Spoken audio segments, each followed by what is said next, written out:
Hello friends, a very good morning to everyone.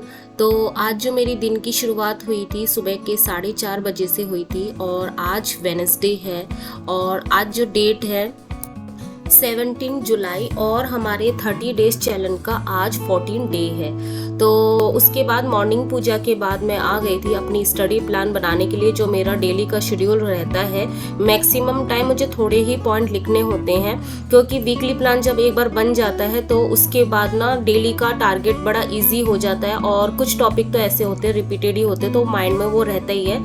बस थोड़ा लिखने से ये हो जाता है कि हाँ कि ये सारे टॉपिक दिन के लास्ट में जब हम रात को सोने से पहले हम चेक करते हैं ना, ये सारे पॉइंट हो गए तो एक सेटिस्फेक्शन सा लगता है कि हाँ हमने ये सारी चीज़ें कंप्लीट कर लिया, हम एक सही टारगेट में हैं। तो इसी बेसिस में मैं एक बात बोलना चाहती हूँ क्योंकि किसी ने कमेंट किया हुआ था कि दी जैसे जैसे ना एग्ज़ाम डेट करीब आते रहते हैं तो बिल्कुल भी पढ़ाई में मन नहीं करता है और उससे क्या होता है वही चीज़ें सोचते रहते हैं तो टाइम वेस्ट भी बहुत ज़्यादा होता है।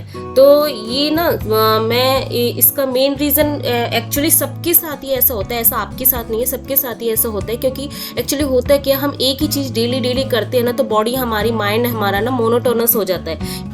तो जितनी एनर्जी के साथ जब हम अपनी स्टडी को स्टार्ट करते हैं या कोई भी टारगेट बनाते हैं उतनी एनर्जी के साथ कई बार ऐसा होता है हम वो स्टडी नहीं कर पाते हैं। इसका मेन रीज़न यही है कि हमारा माइंड है, हमारा जो है बॉडी भी है, एक रूटीन में फॉलो करते करते वो बोरिंग फील करने लगता है। तो ऐसा तभी होता है मैक्सिमम टाइम। और दूसरा रीज़न ये होता है कि जब हम थोड़ा टेंशन में आ जाते हैं ना तो फिर हमारा माइंड अंदर ही अंदर वो खुद ही थॉट बना लेता है कि अब एग्ज़ाम आने वाले, शायद मेरा नहीं हो पाएगा।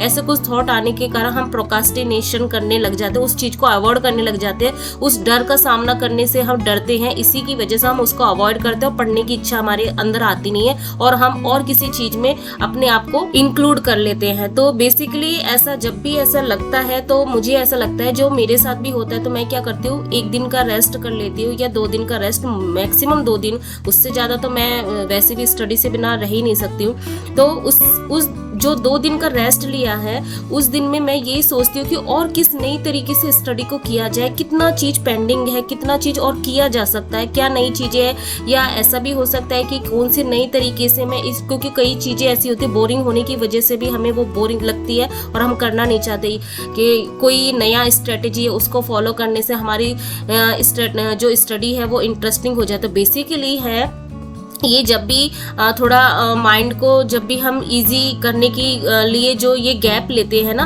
तब हमें ये सोचना चाहिए कि हमें क्या तरीके से, किस तरीके से अपनी स्टडी को इंटरेस्टिंग बना सकते हैं। जैसे आप देखोगे मेरा 90 डेज चैलेंज था, उसमें भी कुछ पैटर्न थे, फिर बाद में मैंने चेंज किया क्योंकि मुझे वो बोरिंग लग रहा था, इसलिए मैंने चेंज किया और उसको 30 डेज में लेके आई कि मे भी हो सकता है जब मैं छोटे छोटे टारगेट बनाऊंगी तो वो इंटरेस्टिंग रहेगा। क्योंकि 90 डेज मेरे लिए बहुत ज़्यादा लॉन्ग टर्म हो जा रहा था तो मुझे वो इंटरेस्टिंग नहीं लग रहा था, इसलिए मैंने छोड़ा। नहीं तो और उस समय ये भी लग रहा था कि एग्ज़ाम पास में है तो जितना हम टारगेट छोटा लेके चलते हैं तो हमारी स्टडी जो है इतनी ही मतलब क्या बोलते इंटरेस्टिंग वे में हो सकती है। तो ऐसी कोई बात नहीं है कि डरने की कोई बात नहीं है कि मुझसे स्टडी नहीं हो पा रही है। ऐसा सबके साथ होता है, हर एक टॉपर के साथ होता है और ये एक नेचुरल फिनोमिना है। क्योंकि टेंशन होता है तो हमें ये चीज़ें फील होने लगती है कि हमसे नहीं हो पाएगा और हम प्रोक्रास्टिनेशन करने लगते हैं। तो ऐसा कुछ भी नहीं है,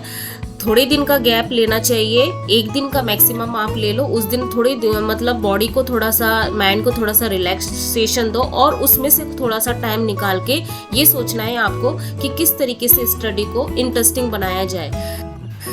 और नेक्स्ट ये हो सकता है कि जैसे जैसे एग्ज़ाम आते हैं तो रूमर्स भी बहुत ज़्यादा फैलते हैं, जैसे यूट्यूब हो गया, सोशल साइट हो गया या हमारे आसपास का एनवायरनमेंट हो गया, जो जिनके साथ हम डिस्कस करते हैं, या कोई हमें न्यूज़ मिलती है कि नहीं एग्ज़ाम ऐसे हो रहा है, एग्ज़ाम लीक हो रहा है, बहुत तरह की रूमर्स होती है, थॉट्स होते हैं। तो वो भी कहीं ना कहीं हमारी जो स्टडी जिस एनर्जी के साथ करते हैं ना उसको भी इफ़ेक्ट करती है। तो जब भी ऐसा होता है तो एक बात माइंड में रखना है कि हमारे हाथ में कुछ नहीं है, हमें अपनी स्टडी करते हुए जाना है। और अगर टाइम जो है एग्ज़ाम है तो मतलब कोई भी एग्ज़ाम हमने फिल किया हुआ है फॉर्म, तो उसका तो एग्ज़ाम होना ही है। तो इसीलिए मैं हमेशा टाइम से पहले अपने सिलेबस को कंप्लीट करने के लिए बोलती हूँ, जिससे क्या होता है जब भी एग्ज़ाम डेट आ जाए तो मैक्सिमम क्या है हमारे पास प्रैक्टिस करने का टाइम रहेगा। और जब भी हम प्रैक्टिस करेंगे तो हमारे अंदर अपने आप ही कॉन्फिडेंस डेवलप हो जाएगा कि नहीं हम कर सकते हैं। तो जब हम प्रैक्टिस नहीं कर पाते हैं ना, तब ये जो फेज़ है ना, अभी का जो फेज़ है, अभी हम ना बहुत ज़्यादा हमारा सिलेबस कंप्लीट हुआ है, ना हम बहुत ज़्यादा प्रैक्टिस किया, तो इसकी वजह से भी ऐसा हो सकता है कि हमें वो कॉन्फिडेंस फील नहीं हो पाता कि हम कर सकते हैं, और हम अवॉइड करने के लिए अवॉइड करते हैं हर चीज़ों को कि शायद नहीं हो सकता, और माइंड कहीं ना कहीं वो सिग्नल देता है और हम उतनी एनर्जी के साथ स्टडी नहीं कर पाते हैं। तो मेन थिंग है सबसे पहले अपने सिलेबस, और सिलेबस भी ऐसा नहीं कि हमें पूरा सिलेबस करना है। सिलेबस जब भी 70% कंप्लीट हो जाए हमें ज़्यादा से ज़्यादा मॉक टेस्ट लगाने हैं। तो मैं ये भी आपको इन्फॉर्म करना चाहती हूँ कि नेक्स्ट जो मंथ है, अगस्त मंथ से मेरा जो पेपर 2 है, जो मेरा सब्जेक्ट मैथ है, काफ़ी लोग पूछते हैं सब्जेक्ट मैथ है, तो उसमें भी मैं टेस्ट देना स्टार्ट करूँगी, और पेपर 1 में भी प्रॉपर तरीके से मैं टेस्ट देना स्टार्ट करूँगी, मॉक टेस्ट। और मॉक टेस्ट भी काफ़ी लोग आप लोगों ने पूछा हुआ है। तो इंडिविजुअली अगर आपको टेस्ट देना है, जैसे आपके 5 सब्जेक्ट है, हिंदी, मैथ, इंग्लिश, ये सारे जो 5 सब्जेक्ट होते हैं, तो आप टेक्स्ट बुक ऐप से दे सकते हो टेस्ट। और बाकी जो मैंने बताया हुआ है वीकली टेस्ट, अगर आपको देखना है तो प्रतीक शिवालिक सर है, उनका ऐप है, वो फ्री में ही प्रोवाइड कर रखा है। और कैसे वो उसको आपको मिलेंगे, वो टेस्ट मिलेंगे, वो सारी चीज़ें मैंने मॉक टेस्ट एक वीडियो नाम से बनाई हुई है, उसमें आप सर्च कर सकते हो, क्योंकि हर एक वीडियो में बताना पॉसिबल नहीं होता, तो मैंने वो सेपरेटली बता रखा है। तो आप उससे इंट्रोड्यूस हो सकते हैं कि कैसे कैसे करना है प्रोसेस।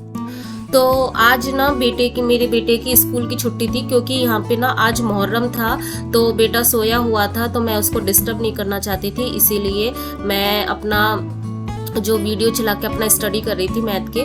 और ये अभी इवनिंग का टाइम है, तो जस्ट जो इवनिंग होता है 6 PM हो रहे हैं अभी, तो 6 बजे का टाइम ऐसा होता है। जस्ट इसके बाद से ही क्या होते हैं कि अंधेरा होने लग जाता है, तो सन सेट हो रहा था, तो फिर उसके बाद बहुत अच्छा व्यू था, तो मैंने कैप्चर कर लिया।